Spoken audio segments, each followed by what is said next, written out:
En 2008, un inventeur italien est entré dans une réunion avec des ingénieurs et a prononcé 3 mots qui ont tout changé.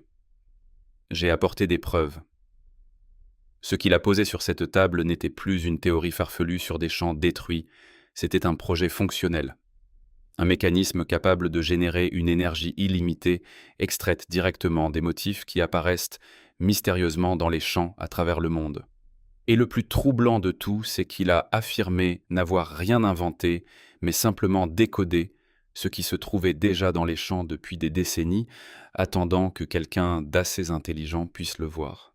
Bonjour, je suis Yvan Lima et ceci est ma nouvelle chaîne Legado no Desconocido, l'héritage de l'inconnu. Si vous aimez les mystères que les grands médias préfèrent ignorer, laissez votre like et abonnez-vous pour ne rien manquer. Pendant des années, l'explication officielle des cercles de culture a toujours été la même des plaisantins avec des planches en bois sortant la nuit pour créer des motifs élaborés dans les champs. Une histoire commode, n'est-ce pas? Mais Umberto Ba, l'ingénieur et inventeur italien, a regardé ces formations et a vu quelque chose que personne d'autre n'avait vu. Il n'a pas vu de l'art, il n'a pas vu de la fraude, il a vu des machines, des systèmes d'énergie, des instructions techniques, d'une précision qu'aucun groupe de plaisantins ne pourrait produire. L'approche de Baal était méthodique, presque obsessionnelle. Alors que la plupart des chercheurs photographiaient les cercles et débattaient de leur origine, il a fait quelque chose de radicalement différent. Il a mesuré. Il a calculé les proportions entre les cercles. Il a étudié le positionnement de chaque élément, avec le regard d'un ingénieur, non d'un mystique. Et sa conclusion était dévastatrice pour toute explication conventionnelle. Ces motifs contenaient les spécifications exactes nécessaires pour générer de l'énergie en utilisant la force centrifuge. Une énergie qui ne coûterait rien. Une énergie qui pourrait libérer l'humanité des factures d'électricité du pétrole et de toute l'infrastructure énergétique mondiale. Et c'est là que les choses deviennent vraiment étranges. Baal ne croyait pas que ces cercles avaient été créés par des humains. Non. L'espacement entre les éléments correspondait à des rapports d'engrenage. Les centres décalés indiquaient des points de rotation excentriques. Les formations entières ressemblaient à des schémas techniques de machines qui ne devraient pas exister. Il était convaincu que les messages provenaient d'une intelligence extraterrestre essayant de nous donner les clés d'un pouvoir illimité. Et avant que vous ne rejetiez cela comme de la science-fiction, il faut voir ce qu'il a construit. Mais qui aurait pu placer des projets d'ingénierie dans des champs agricoles à travers le monde, avec une précision millimétrique, sans laisser de traces? Eh bien, la découverte ne s'est pas faite du jour au lendemain. Tout a commencé par une observation que la plupart des gens ont ignorée. Lorsque vous regardez les motifs des cercles dans les cultures d'en haut, ils sont beaux, symétriques, fascinants. Baal a vu des engrenages, des systèmes rotatifs dessinés à une échelle gigantesque. Il a concentré ses expériences sur des formations avec de multiples anneaux et des centres décalés et a réalisé qu'il ne s'agissait pas de choix esthétiques. C'étaient des diagrammes d'ingénierie précis montrant comment organiser des composants rotatifs autour d'un noyau excentrique. En termes mécaniques, un noyau excentrique est un axe décentralisé. Cela crée un déséquilibre pendant la rotation. Et le déséquilibre, lorsqu'il est bien exploité, génère une impulsion. Baal a commencé à construire des prototypes utilisant des configurations magnétiques basées directement sur la géométrie des cercles. Les systèmes fonctionnaient, mais ils n'étaient pas assez efficaces. Alors il est passé à quelque chose de plus puissant, la force centrifuge. C'est là que l'histoire a basculé dans le territoire de la physique interdite. En faisant tourner à haute vitesse les motifs spécifiques trouvés dans les cercles authentifiés, quelque chose d'inattendu se produisait. Un motif en particulier a attiré son attention, un cercle central entouré de cercles plus petits à des distances variables créant un effet de spirale. Lorsque Baal a traduit ce motif en un mécanisme rotatif avec des poids, les résultats ont été extraordinaires. Les systèmes ne se contentaient pas de maintenir l'impulsion, ils l'augmentaient, même après que la source d'énergie initiale ait été retirée. De plus, il a découvert que même de petits écarts par rapport aux proportions exactes provoquaient des échecs complets. La précision n'était pas accidentelle, elle était essentielle. La physique traditionnelle nous dit que le mouvement perpétuel est impossible. La première loi de la thermodynamique stipule que l'énergie ne peut être ni créée ni détruite dans un système isolé.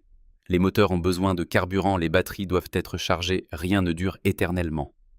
Mais les simulations de Baal montraient des systèmes rotatifs qui accéléraient continuellement, augmentant la vitesse sans énergie externe.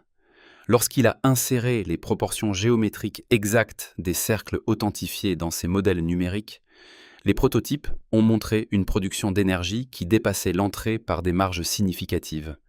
Le secret résidait dans la façon dont le noyau excentrique interagissait avec les composants disposés selon les motifs exacts trouvés dans les champs.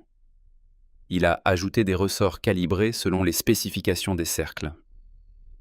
Ces ressorts s'étendaient lentement à mesure que le système tournait plus vite.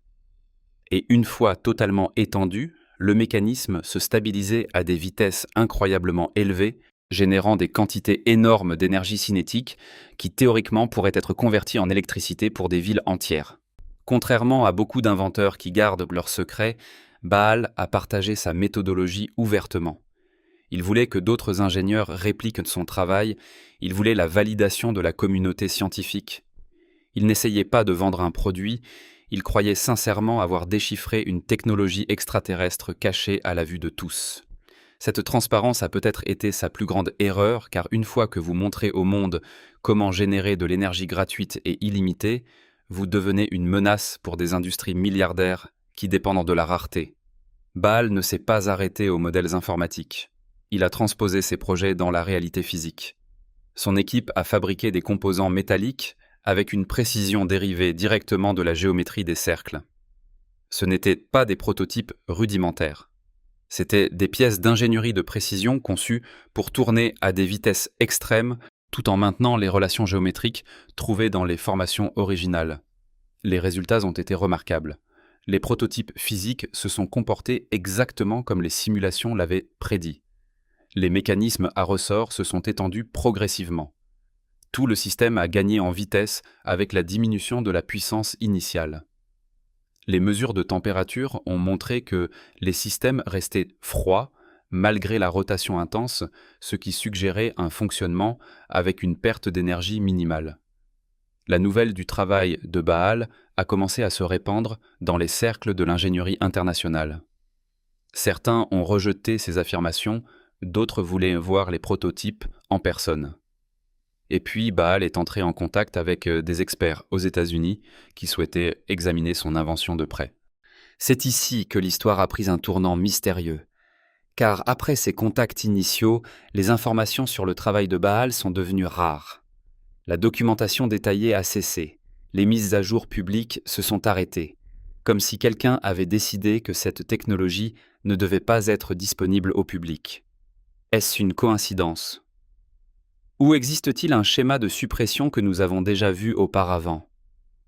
Nikola Tesla a affirmé qu'il pouvait fournir de l'électricité sans fil gratuite au monde au début du XXe siècle. Son financement a été coupé, ses recherches ont été supprimées et il est décédé dans la pauvreté, tandis que ses idées révolutionnaires sont restées irréalisées. Selon les récits de chercheurs qui ont suivi le travail de Baal, certains ont été contactés et sommés d'interrompre leurs enquêtes. D'autres ont rencontré des obstacles inhabituels en essayant de répliquer les projets. Les fournisseurs ne respectaient pas les commandes. Les usines refusaient de produire les pièces spécialisées nécessaires. C'était comme si une main invisible garantissait que personne ne puisse vérifier de manière indépendante les affirmations de l'inventeur. Que s'est-il passé lors de ces réunions avec les experts américains ? Lui ont-ils dit que sa science était défaillante ? Ont-ils proposé d'acheter ses brevets ? Ont-ils expliqué pourquoi cette technologie ne pouvait pas être lancée ? Il n'y a que des lacunes là où devraient exister des réponses. Il n'est pas en prison, son décès n'a pas été enregistré.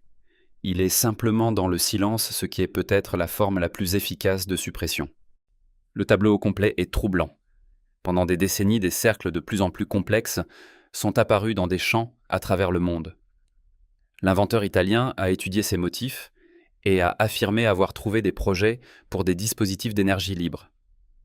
Il a construit des prototypes fonctionnels, a démontré ces systèmes à des experts. Et juste au moment où le sujet gagnait une attention internationale, Son travail a disparu de l'opinion publique.